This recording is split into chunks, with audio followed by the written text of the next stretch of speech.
జీవితంలో మనం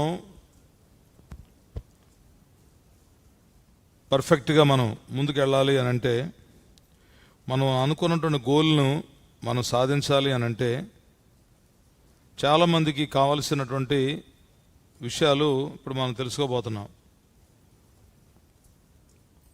భూమి మీద ఉన్నటువంటి పక్షులన్నిటిలో ద స్ట్రాంగెస్ట్ బర్డ్ ఏంటంటే ఈగల్. చాలా బలమైంది.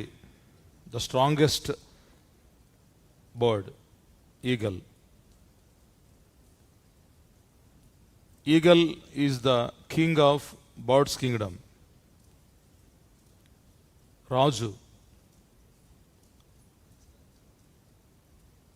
పక్షి రాజు. ఒకే ఒక పాయింట్ మనం నేర్చుకోవచ్చు దీని ద్వారా. ఒకే ఒక పాయింట్ ఏంటంటే, ఈ సృష్టిలో entire the creation there is only one bird which is not having any kind of association with any bird. ఈ సృష్టిలో పక్షిరాజు ప్రపంచంలో ఏ పక్షితోనూ కూడా సహవాసం చేయకుండా ఎంత దూరమైనా సరే అనుకున్న లక్ష్యాలను సాధించగలిగే ఏకైక పక్షి ఈగల్, గ్రద్ద. బైబిల్లో దీనికి చాలా శ్రేష్టమైనటువంటి ఒక గొప్ప విలువను దేవుడు ఉంచాడు. నిర్గమాకాండము 19వ అధ్యాయము 4వ వచనంలో మనకి ఒక చక్కని మాట అక్కడ రాయబడి ఉంది. ఇశ్రాయేలు ప్రజలను 40 సంవత్సరాలు మోసాడు దేవుడు తన భుజాల మీద. ఎన్ని సంవత్సరాలు? So God carried the people of Israel over 40 years. ఎన్ని సంవత్సరాలు మూసాడు ఆయన? 40 సంవత్సరాలు మూసాడు దేవుడు. ఎవరిని? ఇశ్రాయేలీల్ని. తన భుజాల మీద మూసాడు. పక్షిరాజు ఎలాగైతే మోస్తాడో అలాగన దేవుడు మోసాడు. ఎవరిని? ఇశ్రాయేలు ప్రజల్ని. నాకు అనిపిస్తుంది, దేవునికి విసుగు రాలేదా అనిపిస్తుంది నాకు. 40 ఏళ్ళండి, 15 లక్షల మంది ప్రజలు. 40 years he carried over 15 million people from Egypt to promised land. And it's not easy to carry that much of people. And there belongs to various traditions and beliefs, faiths. But yet, God did carry them into promised land. వాగ్దానం చేయబడిన భూభాగానికి దేవుడు వాళ్ళు మోసుకొచ్చాడు, కానీ ఎక్కడా దేవుడు విడిచిపెట్టలేదు వాళ్ళని. అనుకున్నటువంటి గమ్యానికి దేవుడు వాళ్ళని చేర్చాడు. Walk God with even alone, he will make your life strong. గుర్తుపెట్టుకోండి బాగా. ఒక్కొక్కరి జీవితం మనం చూస్తున్నప్పుడు, ఒక్కొక్కరి జీవితాన్ని మనం చదువుతున్నప్పుడు అందులో నుండి మనం కొన్ని పాఠాలు మనం నేర్చుకోవాలి. కొన్ని పాఠాలు నేర్చుకొని దాని ద్వారా మనం అక్కడ నుండి మనం మన జీవితాన్ని పెంచుకోవడానికి ప్రయత్నం చేయాలి. అది మన అందరం చేయవలసినటువంటి పని. ఇక్కడ ఒక విషయాన్ని మనం మిస్ అవ్వకూడదు. ఏంటంటే, బాణాన్ని మనం ఎక్కుపెట్టాలనుకున్నప్పుడు, బాణాన్ని ఏం చేయాలి? ఎక్కుపెట్టాలనుకున్నప్పుడు చాలా గట్టిగా లాగాలి. వెనక లాగాలన్నప్పుడు ఏం చేయాలి? ఒక అడుగు వెనక్కేయాలి. ఒక్కొక్క అడుగు వెనక్కేస్తున్నప్పుడు ఆ గురి కరెక్ట్గా మనకి కనిపిస్తుంది అనమాట. ముందున్న గురిని కొట్టాలంటే కంపల్సరిగా నువ్వు 2 అడుగులు వెనక్కి వేసుకుంటూ ఆ గురిని సెట్ చేసుకోవాలి. ఇది జీవితంలో ఎదిగేవాడికి తెలుస్తుంది. ఇది జీవితంలో ఎదగాలంటే కంపల్సరిగా మనం we have to take our step back. You must pull back the arrow if you want to reach the perfect goal. బ్రతుకుతున్నాం, జాగ్రత్తగా వినండి, బ్రతుకుతున్నాం. ప్యాలెస్లో ఉండేవాడు బ్రతుకుతున్నాడు, చిన్న పాకలో ఉండేవాడు బ్రతుకుతున్నాడు. రెండు ఒకే లైఫ్ కాదు, జాగ్రత్తగా వినాలి. మనుషులు సమర్థించుకోవడానికి మేమే తింటున్నాం మేమే పడుకుంటున్నాం అంటున్నారు, కానీ వాళ్ళు తినేది వాళ్ళు పడుకునేది వేరు, వీళ్ళు తినేది వీళ్ళు పడుకునేది చాలా తేడా ఉంటుంది. ఏదో అలాగా మేకపోతే గాంభీర్యం కోసం చెప్తాం, కానీ లోపల ఉంటుంది, ఉండకుండా ఎవరికి ఉండదు. పచ్చి అబద్ధం ఆడుతున్నట్టు లేకపోతే ప్రతి ఒక్కరికి ఉంటుంది. హ్యూమన్ సైకాలజీ అది. ఇక్కడ పాయింట్ ఏంటంటే, జీవితంలో మనం అనుకున్నటువంటి గోలును ఆ లక్ష్యాన్ని చేరాలంటే మనం కొన్నిసార్లు ఒంటరిగా ప్రయాణం చేయాల్సి వస్తుంది. Those who walk alone with God have the strongest direction. నాకు భలే ఇష్టమైన మెసేజ్లు అండి ఇవన్నీ. ఇది మీకు చెప్తున్నా మీకు ఎలా ఉంటుందో కానండి, నాకు మాత్రం భలేగా ఎంకరేజ్ అవుతుందండి. నేను చాలా ఎంకరేజ్ అవుతుంటాను ఈ మాటలు చెప్తూ ఉంటే. This is very important thing. ఇక్కడ ఒక విషయాన్ని మనం గమనించాలి. దేవుడు మనకు ఒకే ఒక జీవితాన్ని ఇచ్చాడు, only one life, and God required authentic commitment. God required authentic commitment. What is the meaning of authentic? Authentic ante you have to decide to do something without expecting anything from God.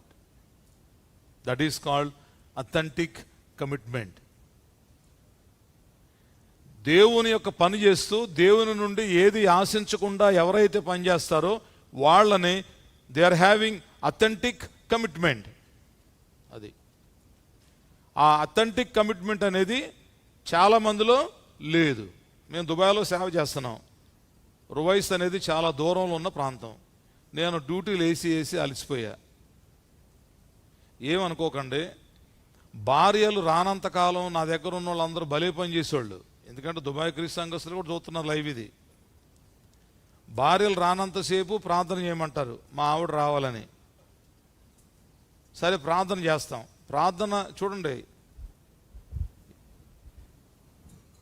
వాళ్ళ ఆవిడ రానంతసేపు విజిటింగ్లకు వెళ్తారు, చక్కగా అన్నీ చేస్తారు, అన్ని చోట్లకి వెళ్తారు, అంతా బాగుంటుంది. మరి ఇదేమి బాధలో కానీ ఒకసారి ఇండియా నుండి వాళ్ళ ఆవిడ రాగానే గుడి పోద్ది, అన్నీ పోతున్నాయి.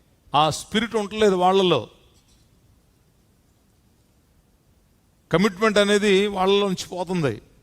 అందుకని దేవుడు అందరినీ అన్ని చోట్ల ఏర్పాటు చేసుకోడు. ఇశ్రాయేలు నడిపించడానికి 100 మంది మోషే లేరు. మోషే ఒకడు, అబ్రహాం ఒకడు, ఇస్సాకు ఒకడు, యాకోబు ఒకడు, యోసేపు ఒకడు, దావీదు ఒకడు, సొలొమోను ఒకడు, యెరోబాము ఒకడు, రెహబాము ఒకడు.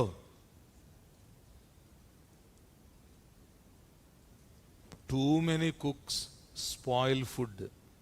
టూ మెనీ లీడర్స్ ఉండకూడదండి. అక్కడ ఎవరు ఉండకూడదు?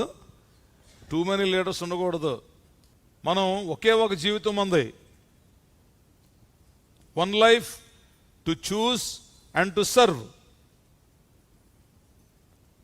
లూకాసు వార్త 14:26 యేసుప్రభు ఒక మాట చెప్పాడు. బహుజన సమూహములు ఆయనతో కూడా వెళ్ళుచున్నప్పుడు ఆయన వారి తట్టు తిరిగి, ఎక్కడికి పోతే అక్కడ తండోపతండాలుగా వచ్చేస్తున్నారండి ప్రజలు. చాలా మంది జనసమూహం యేసుప్రభువాన్ని అనుసరించుకుంటూ వచ్చారు. అప్పుడు వాళ్ళందరూ ఉద్దేశించి ఆయన ఒక మాట చెప్పాడు. ఆయన వారు తట్టు తిరిగి, ఎవడైనను నా యొద్దకు వచ్చి తన తండ్రిని, తల్లిని, భార్యను, పిల్లల్ని, అక్కల్ని, చెల్లెల్ని, తన ప్రాణాలని లెక్క చేయకుండా ఉంటే నాకు పాత్రుడు కానేరడు అన్నాడు. నాకు పాత్రుడు కానే కాడన్నాడు. ఇప్పుడు ఇది ఎన్నో రోజు? 3వ రోజు. ఈరోజు సాయంకాలం నుంచి మీ ఫోన్లు వస్తాయి. ఎక్కడి నుంచి? ఇంటి దగ్గర. హోమ్ డిపార్ట్మెంట్ నుంచి. ఎక్కడున్నావు అని అంటది. ఎక్కడున్నా ఏంటి అంటది. అమ్మ మీటింగ్లో ఉన్నానమ్మా, మరి అంత బాగానే జరుగుతున్నా, అయిపోయిందా అని అంటది. రేపు కూడా ఉందమ్మా రాలేని, అయితే అక్కడే చావు.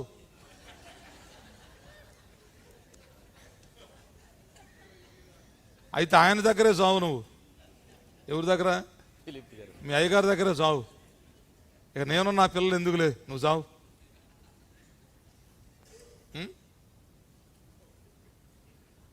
మరి అక్కడ చచ్చిపోతే నువ్వేమవుతావు? ఇక ఏకంగా డైరెక్ట్గా వచ్చే మాట అది. అక్కడే చావు. ఎంత మంచి మాటో. బైబిల్ ఏమని రాయబడింది? కొంతకాలం అవసరమైతే మీరు ఎడబాయవలసి వస్తుంది.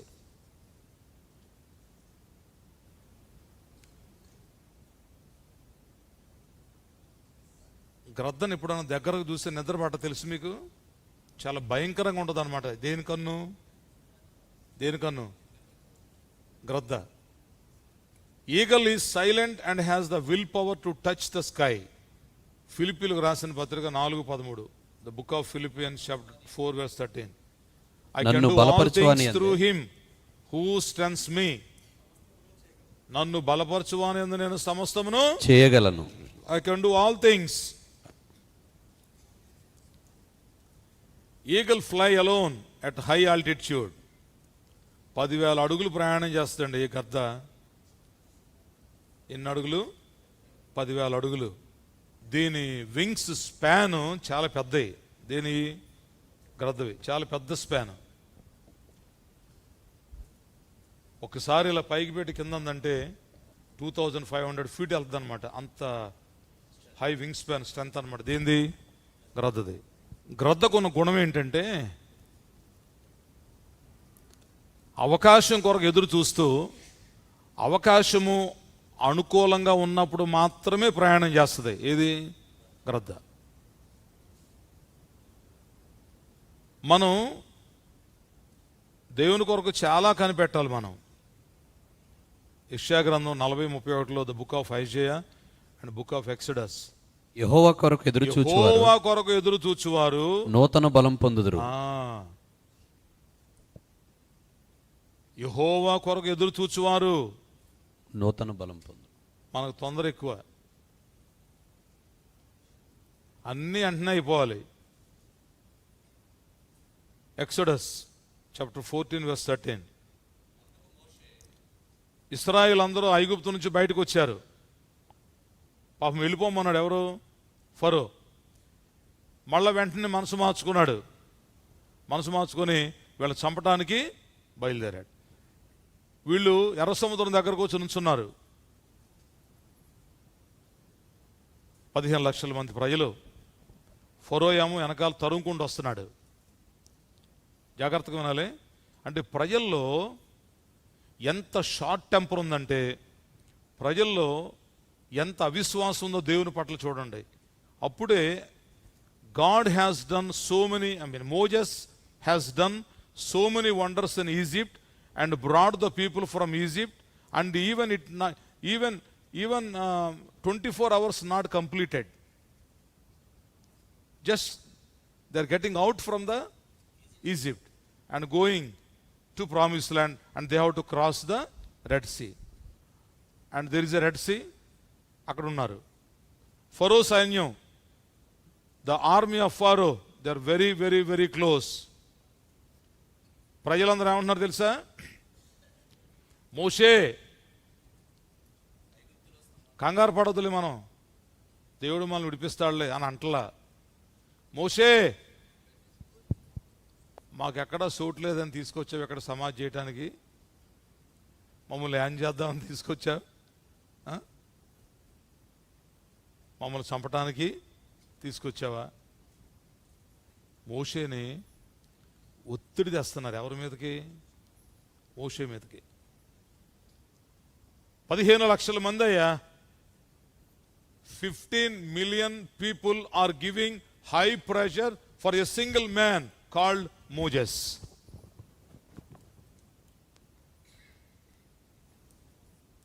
ఒత్తిడి తీసుకొచ్చేసారు మోషే మీదకి. అప్పుడు మోషే ఏమన్నాడు తెలుసా? భయపడకుడి, యెహోవా నేడు మీ కొరకు చేయుబోవు గొప్ప కార్యాన్ని ఓరక నిలిచుండి చూడుడి. ఓరక నిలచి చూడుడి. ఇప్పుడు దేవునికి అవకాశం ఇవ్వాలి మనకి. మనం we have to give the opportunity for God to do something in our life. దేవునికి వదిలిపెట్టేయాలి, ఆయన మీద ఆధారపడాలి. దేవునికి ఆలోచించుకోవడానికి టైం ఇవ్వట్లే వీళ్ళు. కుర్రోళ్ళు కదా, స్పీడ్ ఎక్కువ. కుర్రోళ్ళకి ఏమి ఎక్కువ? స్పీడ్ ఎక్కువ. You have to give time for God to think.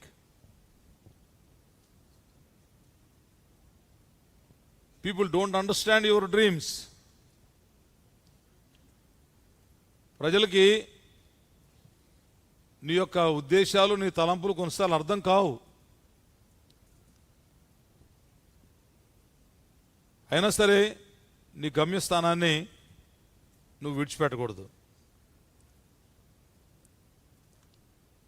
మన జీవితం త్వరలో ముగిసిపోబోతుంది. Our life is going to end very soon. ఇది చాలా ప్రాముఖ్యమైనది. Only what's done for Christ will last for ever. ఇది మాత్రం చెప్తాను ఖండితంగా నేను. నీవు దేవుని కొరకు ఏమేమైతే చేశావో అవే చివరి వరకు మిగులుతాయి.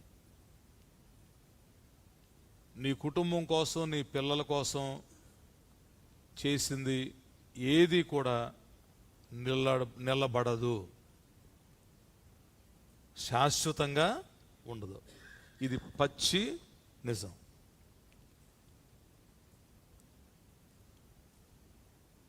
Paul's sacrifice is remembered today and until the end of the world. పౌలు గారు చేసిన సాక్రిఫైస్. పౌలు గారు ఎంత సాక్రిఫైస్ చేశాడంటే, he knew he was going to die, but he was decided to go. అపోస్తుల కార్యాలు 21:13. అపోస్తుల కార్యాలు 21:13. పౌలు ఫిలిప్ ఇంట్లో ఉన్నాడు. ఎక్కడ ఉన్నాడు పౌలు? ఫిలిప్ ఇంట్లో ఉన్నాడు. అక్కడే ఉన్నాడు 21వ అధ్యాయంలో. అవును సార్, అవునండి. ఫిలిప్కి కుమార్తెలు ఉన్నారు, నలుగురు.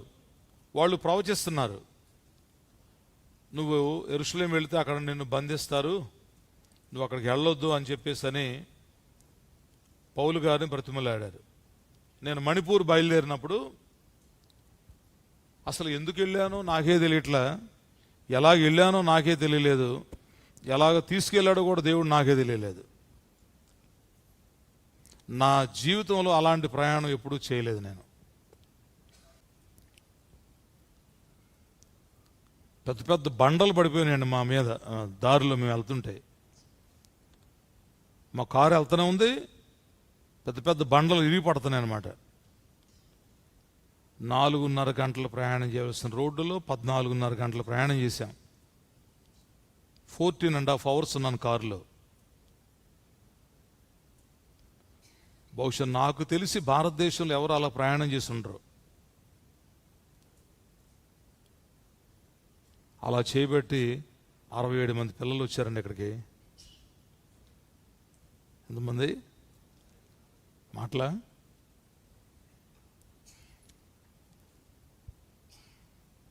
మనం దేవుడు నడిపిస్తారు. అది ఎవరు నడిపిస్తారు? అది ఎవరిని? దేవుడు. ఇవాళ అక్కడ అంతమంది సేవకులు, అరుణాచల్ ప్రదేశ్లో, మణిపూర్లో అంతమంది సేవకులు, అన్ని వందల కుటుంబాలు. చిన్న విషయం అనుకుంటున్నారు అది? దేవుడు ఏర్పాటు చేసుకోవడం ఉంటారు దాన్ని.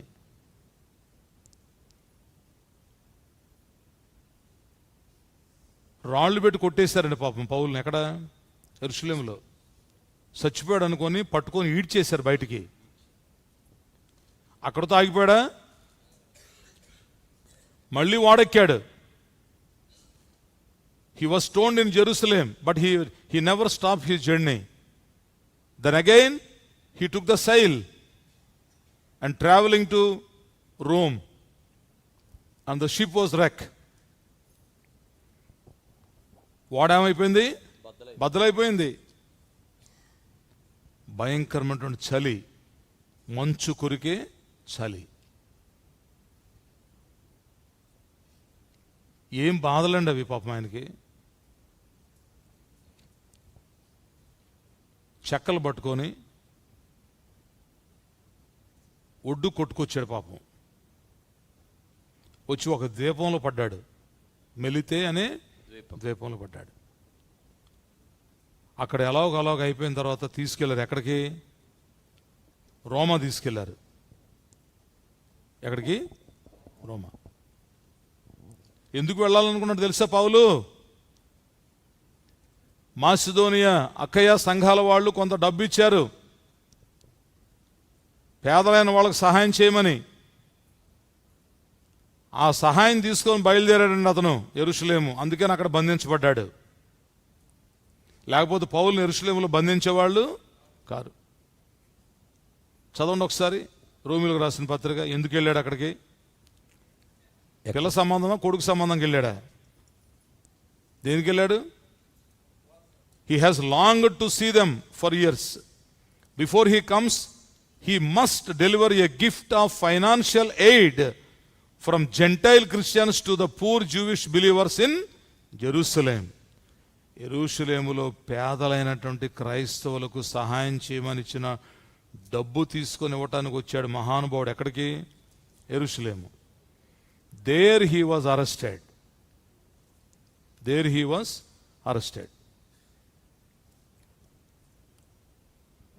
ఇక్కడ ఒక విషయాన్ని మనం చాలా జాగ్రత్తగా మనం గమనించాలి. 3 కిలోమీటర్స్ దూరం వరకు చూడగలదట. ఏది? ఈగల్.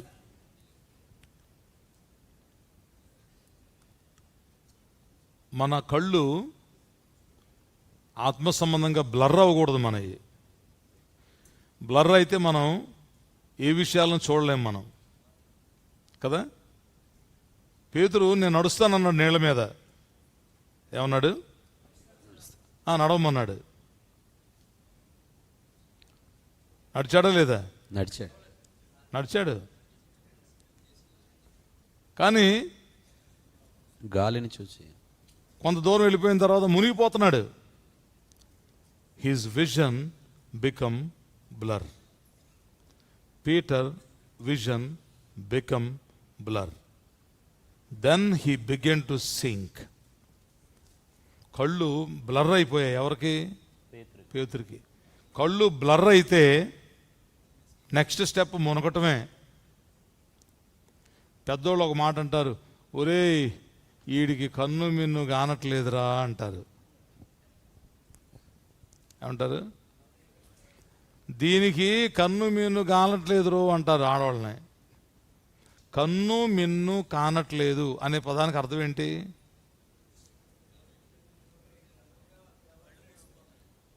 అది కన్ను మిన్ను కానట్లేదంటే ఇక ఆడు అవుట్ ఆఫ్ కంట్రోల్ అనమాట. ఇక వాడు కానీ ఆ అమ్మాయి కానీ ఎవరిని లెక్క చేయరు.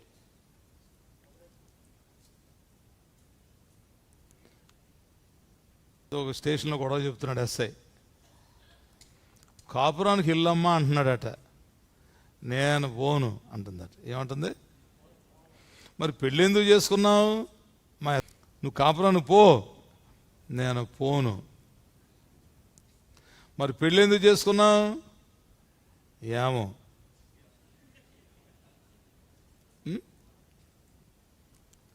మరి ఎక్కడికి పోతావు? ఏమో. ఒకప్పుడు పిల్లల్ని స్కూల్లో మమ్మల్ని మా తల్లిదండ్రులు స్కూల్లో జాయిన్ చేసినప్పుడు ఏం చెప్పేవాళ్ళు అంటే, అయ్యా వీడిని తన్నన్నా చదువు చెప్పండి అని అప్పగించేవాళ్ళు. వీడిని తన్నైనా చదువు చెప్పమనేవాళ్ళు. ఇవాళ స్కూల్లో జాయిన్ చేస్తూ వాడు ఒంటి మీద చెయ్యి పడకూడదు. నాశనం ఆడు నాశనమే. సమస్య లేదు. పిల్లల్ని కొట్టి చంపమని కాదు అక్కడ అర్థం. క్రమశిక్షణ పెట్టాలి. తండ్రి యొక్క దెబ్బ రుచి పిల్లలకి ఉండాలి. తండ్రి దెబ్బ ఏంటది? తండ్రి యొక్క దెబ్బ మెయిన్. మా నాన్నోళ్ళు మమ్మల్ని ఎంత కొడితేనో ఈ స్థితిలోకి వచ్చాం మేము. మా స్కూల్లో మాస్టర్ అండి, హెడ్ మాస్టరు ఇడిదిప్పు కొట్టోడు. రోళకర్ర ఉండే, తెలుసు కదా రోళకర్ర, ఇటు పెట్టమనోడు, ఇలా పెట్టమని ఇలాగనేవాడు. పొరపాటు తీసామా బీపీ ఎక్కిపోద్ది ఆయనకి. అప్పుడు ఏం చేసేవాడు, ఇక్కడ పెట్టాడు. నిజంగా చెప్తున్నాను మీకు, అన్నం తినటానికి చేతులు వచ్చే కావు. అన్నం తినటానికి చేతులు వచ్చే కావు. రామారావు గారు ఉండేవాడు ఇక్కడ high school, పుట్రాల ZPH school ప్రిన్సిపల్గా, head master గారు రామారావు గారు చనిపోయాడు పాప, మహానుభావుడు. ఇంటికి వచ్చి చెప్పేవాళ్ళం కాదు, దీని వెనకాల పెట్టుకునే వాళ్ళని చెయ్యి, మళ్ళీ చెబితే వీళ్ళు తంతారు. యారా పిసికి వేరా అని వాళ్ళు అన్నం, ఏం పిసుకుతాం, అక్కడ బిస్కాడు ఆల్రెడీ, ఇంకెక్కడ బిస్కా మేము కొద్దిగా ఎలాగెలా అంటున్నవాళ్ళం. వీళ్ళకి అర్థమైపోయేది వీడికి పడింది కోట అని. చెయ్యి తిప్పి రోళ్ళకర్ర తీసుకొని బాత్య నోరు మూసుకునేవాళ్ళం. ఇవాళ పిల్లోడు ఉండి మీద చేయేస్తే రాస్తా రోకో, ఏ రోకో. అందుకనే ఇవాళ ప్రతి ఒక్కళ్ళు గంజాయిలు, సిగరెట్లు, మాదక ద్రవ్యాలకు అలవాటు పడ్డారు కాదా? చెప్పమానండి, ఒకళ్ళు వచ్చి నా దగ్గరికి, ఇక్కడే ఉంటా నేను కుర్చీ చేసుకొని కూర్చొని. పిల్లవాళ్ళకి భయం చెప్తున్నారా స్కూల్స్లో? టీచర్స్ భయం ఉందా?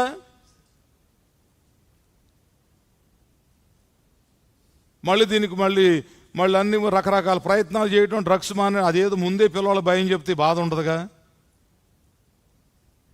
చూసారా ఎంత హై ఫ్యాన్సీ అయిపోయిందో ఎడ్యుకేషన్ హై ఫ్యాన్సీ అయిపోయింది. ఆ టైంలో, మా కాలంలో ఎవరైతే టీచర్స్ కొట్టి వంగదీసి గుద్ది, ఏం చేసి వంగదీసి గమ్కి అని గుద్దోడు, అమ్మో అనుకున్నాళ్ళు. మళ్ళీ అమ్ము అనకూడదు, మాకు లెక్కల మాస్టర్ ఉన్నాడు, బాగా గుద్దితే గమ్కిమని అమ్మ అన్నాం అనుకోండి, నోరు మూసాడు మళ్ళీ. అలాగ తన్నబట్టి ఈ స్థితిలోకి వచ్చాం. ఇక అది వేరే విషయం అనుకుంటే వాళ్ళు తన్నుకుంటారు, ఏం చేసుకుంటారు మనకు వద్దు. కానీ పీటర్ విజన్ బికమ్ బ్లర్.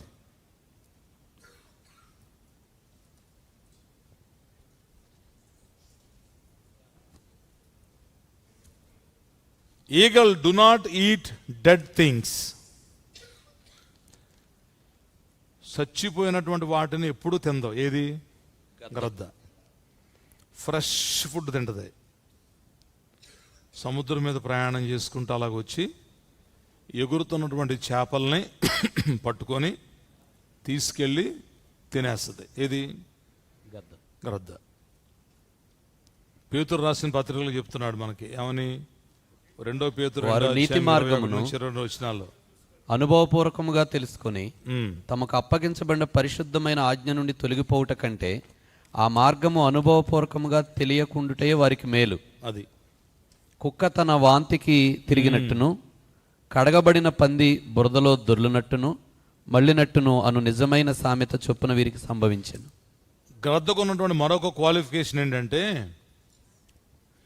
ఎప్పుడు తుఫాన్ వస్తుందో ముందుగానే తెలుసుకోగలిగే ఏకైక పక్షి గ్రద్ద.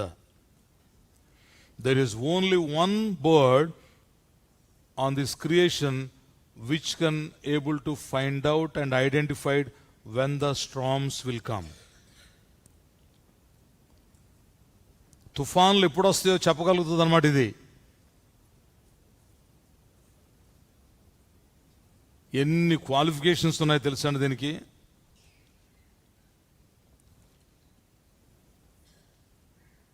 సహజంగా తుఫాన్లు వస్తున్నప్పుడు అన్ని రకాల పక్షులు జంతువులు ఎక్కడికక్కడ సందుల్లోకి కన్నాల్లోకి చెట్ల కిందకి పుట్ల కిందకి వెళ్ళిపోయి తలదాచుకుంటుంటే ఇది లోపల ఉన్నది బయటకు వచ్చేస్తుంది. ఏది? గ్రద్ద. దీనికి తుఫాన్లో ఎగరటం అంటే ఎంతో సరదా, గాలిలో ఎగరడం అంటే ఎంతో సరదా.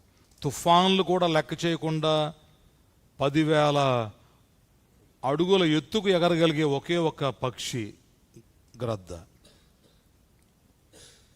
ఎలాంటి దేన్ని లెక్క చేయదు. ఏది? ఎందుకో తెలుసా? It has a strong wings span.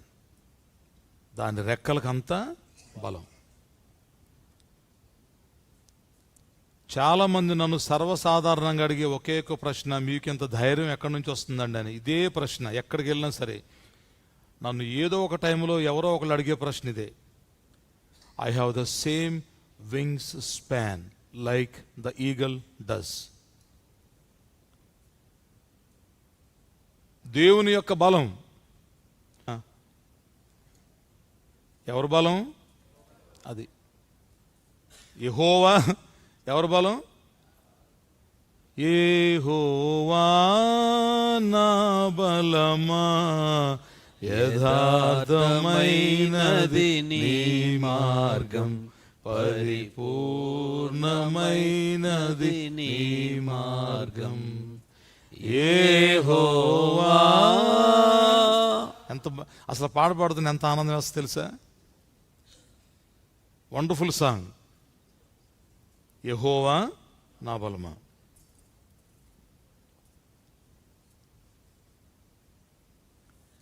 దేవుని కొరకు ఎదురు చూడటం. ఎవరి కోసం? దేవుని కొరకు ఎదురు చూడటం. నీ పరిస్థితి నా పరిస్థితి మార్చగలిగేవాడు ఎవరు? దేవుడు. ఇది చెప్పి నేను ముగించేస్తాను. సమోసాలు అన్నీ మీకు రెడీగా ఉన్నాయి, టీలు రెడీగా ఉన్నాయి. మీకు మాత్రం గుర్రం గుడ్డిదైనా మాకు సామెత ఒకటి ఉంటుంది. మనకి పెద్దవాళ్ళకి సామెత చెప్తా తెలుసా? గుర్రం గుడ్డిదైనా దానా మాత్రం తప్పు లేదని. మీరు మాత్రం యమాదృష్టవంతులే. మీరు అదే అంటున్నా నేను. పొద్దున పూట టిఫిను, మధ్యాహ్నం మాంసం, సాయంకాలం గుడ్లు, మధ్యాహ్నం సమోసాలు. మీ వ్యవహారం చూస్తే ఎలా ఉందంటే, సరే కానివ్వండి, ఇది చెప్పి ముగిచేస్తాను నేను. మిమ్మల్ని ఎంకరేజ్ చేయడానికి, మిమ్మల్ని దేవునిలో బలపరచడానికి, దేవుళ్ళు మిమ్మల్ని బలపరచడానికి ఇది చెప్పి ముగిస్తాను. నువ్వు జీవితంలో ఎత్తైన స్థానాలకి వెళ్ళాలి అని అంటే కొన్నిసార్లు ఒక్కడవే ఒంటరిగా ప్రయాణం చేయాల్సి వస్తుంది. అది ఆ ఉద్దేశం కొరకు చెప్తున్న మాట ఇది. గ్రద్ద మిగతా చిన్ని చిన్ని పక్షులతో ప్రయాణం చేయదు, ఎందుకంటే ఎగరలేవు పైకి. ఇవన్నీ కొంత లిమిట్ వరకు ఎగిరి పడిపోతాయి, కానీ ఇది ఒక్కడు మాత్రమే పైకి వెళ్తుంది.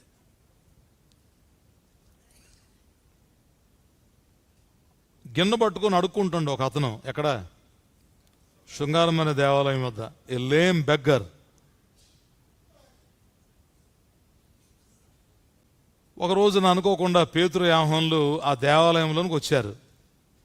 మంచి బట్టలు వేసుకొని వచ్చారు, యూదులు కదా. వాళ్ళు వచ్చిన తర్వాత వాళ్ళని చూసి మనోడికి ఎక్కడ లేని ప్రాణం లీక్స్ వచ్చేసింది. అమ్మయ్యా, ఇవాళ నా గిన్నె నిండిపోద్ది అనుకున్నాడు.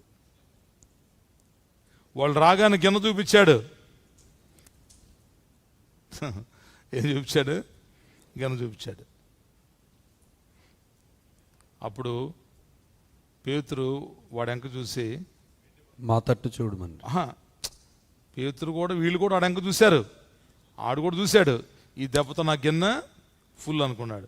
వీళ్ళే ఉన్నారు, నాయనా వెండి బంగారం మా దగ్గర లేవు, నాకు కలిగినదే సరిపోయింది సంబడం అనుకున్నాడు. కానీ మాకు కలిగింది మీకు ఇస్తున్నాం, నజరేయుడగు యేసు నామమున లేచినాడు అన్నాడు.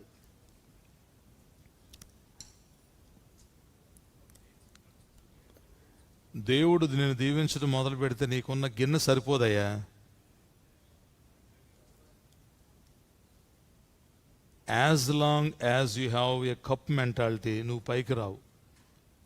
ఈ కప్పు బుద్ధులు మానేయండి. ఏం బుద్ధులు? కప్పు బుద్ధులు. అయ్యగారు పిలిచారు, ఏమిస్తారు? 1 ఎకరం రాస్తా, 1 కారు ఇస్తా, ఇంటికి పంపిస్తా. సరిపోద్దా? పెట్రోల్ లేకపోతే నడిపించిపోతారు. ఏంటి?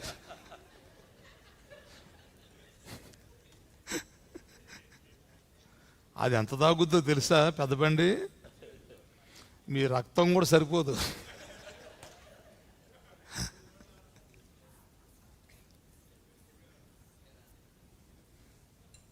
మీ రక్తం 1 వారం రోజులు ఉంచుకోండి, దాన్ని తీసుకెళ్ళి ఇంట్లో పెట్టుకోవడం కాదు, రోడ్డు ఎక్కించండి. ఈడు ఆ రోజు వరకే చూసుకుంటున్నాడు. కానీ వీళ్ళు ఏమంటున్నారంటే, ఒరే నాయనా, మేము ఇవ్వబోయే ఆశీర్వాదాలకి ఆ కప్పు సరిపోదు. దేవుడు పోయే ఆశీర్వాదాల ముందు ఈ కప్పులు సరిపోవు. ఇక నువ్వు అడుక్కునే పని లేదు, నిన్ను ఎవడో మోసుకొచ్చే పని లేదు, గేటు దగ్గర పడేసే పని లేదు, నువ్వు ఎవడి కోసం ఎదురు చూసే పని లేదు. యేసునామమున లేచి నిలబడమన్నాడు. దేవుడు నిన్ను దీవిస్తానంటే, నాకు వద్దురా బాబా 100 బిర్యానీ బెటర్ అంటున్నారు వీళ్ళు. నిన్ను దీవిస్తానంటున్నాడు దేవుడు, నిన్ను ఆశీర్వదిస్తానంటున్నాడు దేవుడు. నువ్వేమంటున్నావు? నువ్వేమన్నా నువ్వు చెప్పు, నాకు ఆ కప్పు మాత్రం చాలు. దేవుని యొక్క ఆశీర్వాదాల ముందు వాళ్ళు లేపారు. వెండి బంగారులు మా దగ్గర లేవు, నజరేయుడైన యేసునామమున లేచి, అంతే. వాడు గంతులు వేసుకుంటూ దిగ్గున లేచి. చూసారా? ఇక్కడ ఒక విషయాన్ని మనం గమనించాలి. If you want to live for God, if you want to walk for God, you should have a right and strong wings span. బలమైనటువంటి ఆ బలాన్ని నువ్వు సంపాదించుకోవాలి. యెహోవా నామము బలమైన దుర్గము, నీతిమంతుడు అందులోనికి ప్రవేశించును. బలమైనటువంటి మనం పాడుతాం, ఆయన నామం బలమైనది.